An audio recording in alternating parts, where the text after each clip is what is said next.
श्री लाडली जी महिला मंडल द्वारा दशहरा मैदान रिसाली में श्रीमद् भागवत कथा का आयोजन। नमस्कार, मैं हूँ निधि श्री राजपूत और आप देख रहे हैं A to Z पहले न्यूज़। इस वक्त हम रिसाली के दशहरा मैदान में मौजूद हैं और यहाँ पर भव्य भागवत कथा का आयोजन किया। श्री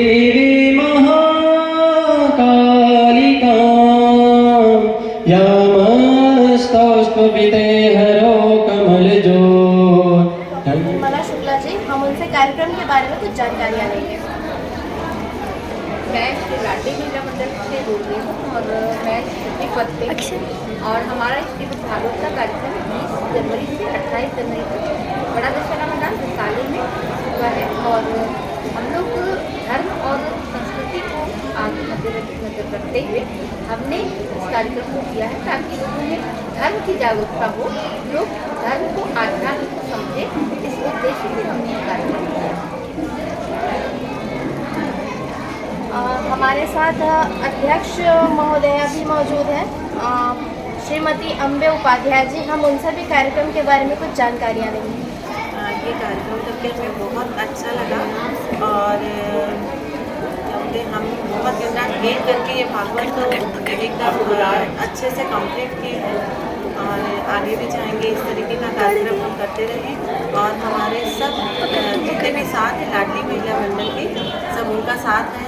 और आगे एक शिव पुराण की प्लान कर रहे हैं कि हम शिव पुराण करेंगे और अप्रैल में एक जगराता करने वाले भव्य जगराता करेंगे और ईश्वर करे हमारा साथ भगवान अच्छे से दे ताकि हम कर पाए।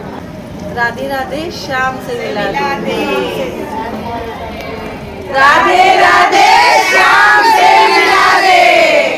मिश्रा मैम मौजूद है और उनसे भी मैं कुछ कार्यक्रम के बारे में या उनके महिला मंडल के बारे में जानकारी एकत्रित करना चाहती हूँ। मैम, आपका जो श्री लाडली जी महिला मंडल है उसके बारे में कुछ बताइए कि ये कब से आप लोगों ने ये समूह को बनाया है और क्या इसका उद्देश्य है। हमारा ये समूह पिछले साल स्टार्ट हुआ था, लेकिन वो किशोरी जी महिला मंडल के नाम से था। लेकिन जब हमें रजिस्ट्रेशन करवाने गए तो वहाँ पर पता चला कि किशोरी जी महिला मंडल के नाम से रजिस्ट्री है। तो हम लोगों ने श्री लाडली जी महिला मंडल के नाम से स्थापित किया। मेरी इच्छा ये है कि हम साल में दो आध्यात्मिक काम करें, जैसे देवी का जागरण, श्रीमद् भागवत कथा या श्री रामचरितमानस या फिर शिव पुराण। ये सब हम करने के लिए सोच रहे हैं और हमारा साथ ये भी है कि हम ज़्यादा से ज़्यादा गौशाला में अपना सहयोग करें, वृद्धाश्रम जाएँ, वहाँ भी सहयोग करें और जो महिलाएँ के लिए जरूरी है वो हम रोजगार के लिए छोटा सा ही अभी हम स्टार्ट करेंगे लघु के लिए। लघु उद्योग के बारे में आप कह रहे हैं। जी, वो हम स्टार्ट करेंगे लघु उद्योग, उसी में हम काम करने के लिए सोचेंगे। बहुत लोग से मैंने बात करके रखा है तो हम जरूर करेंगे इसमें। जैसे विजय भैया है, विजय भैया है और मनीष पांडे जी है और ललित भैया है, उनसे हमने बात कर रखा है। उन्होंने कहा है कि आप दीदी आप लोग करो, हम लोग आपको पूरा सहयोग करें।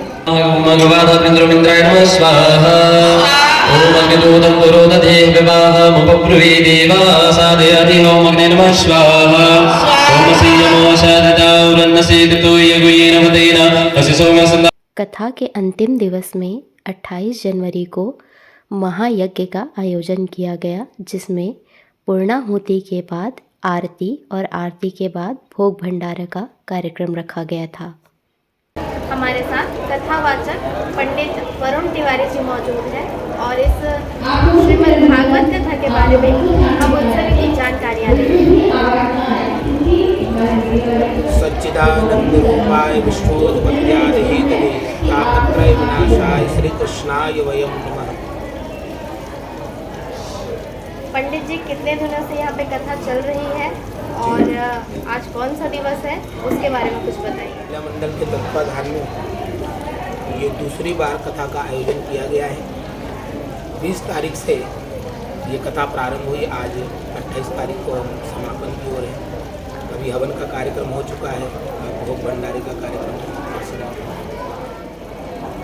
श्रीमद् भागवत कथा के माध्यम से जो लोग हैं उसे कैसे भगवत कथा को अपने जीवन में उतार के अपने जीवन को कृतार्थ कर सकते हैं, उसके बारे में कुछ बताइए पंडित जी। देखिए, श्रीमद् भागवत अंतर्गत भगवान जी के 24 अवतारों का वर्णन किया गया है। 24 बार भगवान इस धरती में आए। अन्य अन्य भक्त हुए, जैसे ध्रुव जी हुए, प्रहलाद जी हुए, जिन्होंने अपने सत्कर्मों के द्वारा हमें ज्ञान दिया कि हमें भगवान की सेवा में, भगवान की भक्ति में कैसे आगे बढ़ना चाहिए। देखिए, 4 पदार्थ है जग माही, कर्महीन नर पावत नहीं। इस संसार में 4 पदार्थ कहा गया, धर्म, अर्थ, काम, मोक्ष। तो इंसान आज धर्म को भूल गया है, अंततः मोक्ष पाना है उसे भूल गया है, तो अर्थ और काम में लगा है। तो सत्संग हमें 4 पदार्थ को देने वाली है। प्रारंभ से धर्म को जो लेकर के चलता है उसके जीवन में अर्थ की कमी नहीं होती। काम भी कीजिए और अंततः मोक्ष अगर पाना है तो प्रारंभ से धर्म को लेकर के ही चलना है। इसी का ज्ञान देखिए, भगवान राम रूप में आए, श्याम रूप में आए। 24 अवतार तो हुआ भगवान जी का, लेकिन कुछ अंश अवतार हुए, कुछ अंशांश अवतार हुए, कोई आवेशा, कोई प्रवेशा अवतार हुए। 2 ही बार भगवान पूर्ण रूप से बैकुंठ छोड़ करके राम और श्याम रूप में आए और हमें जीवन जीने की कला सिखा गए। श्रीमद् भागवत में मरने की भी कला है। मर्यादा पुरुषोत्तम श्री रामचंद्र जी जीने की कला सिखाते हैं, श्री कृष्णचंद्र जी मरने की कला भी सिखाते हैं। तो अगर मरण को सुमरण में परिणित करना है तो भगवान कहते हैं कि इसके लिए सुमिरन करो। माया ने प्रभु मुझको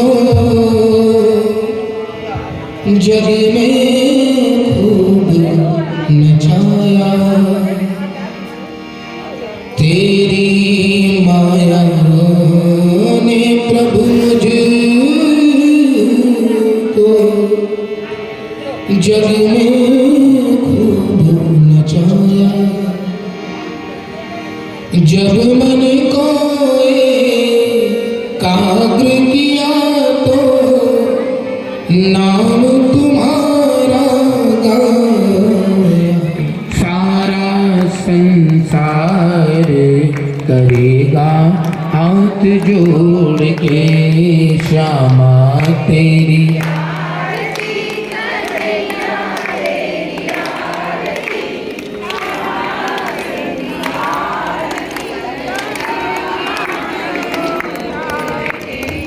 शीश पे सोना मुकुट विराजे, श्यामा तेरी आरती, कन्हैया तेरी आरती।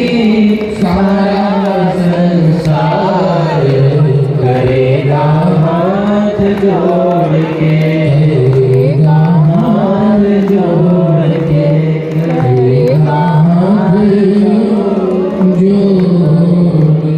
श्री लाडली जी महिला मंडल द्वारा भागवत कथा के उपलक्ष्य में गौदान किया गया। छत्तीसगढ़ी परंपरा के अनुसार भांजे का पूजन।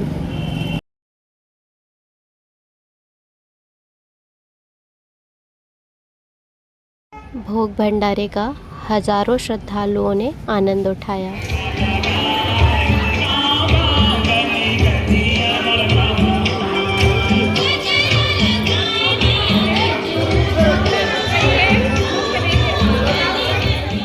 अतिथि के रूप में मनीष पांडे जी भी शामिल हुए। शुभकामनाएं कि आप हर वर्ष ऐसे ही आए और कथा करें।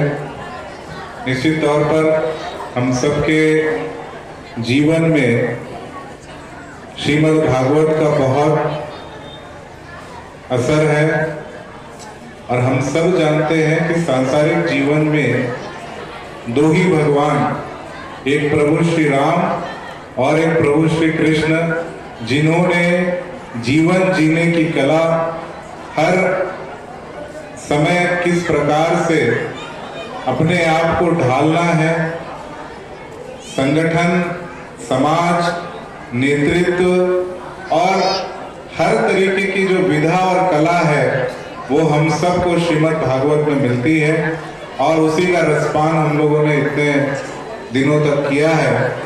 और मैं विशेष तौर पर लाडली महिला समिति, जो कि निरंतर इस क्षेत्र में महिलाओं को प्रोत्साहन के साथ साथ ऐसे धार्मिक आयोजन कर रही है, तो मैं अपनी ओर से ढेर सारी शुभकामनाएं और बधाई देता हूं और साथ ही साथ गुरुजी को भी पुनः अपनी ओर से इस भिलाई की नगरी पर इतने अच्छे तरीके से इतने दिनों तक श्रीमुख कथा को सभी के सामने उन्होंने बात रखी, तो उसके लिए भी मैं अभिनंदन करता हूं। बहुत बहुत धन्यवाद।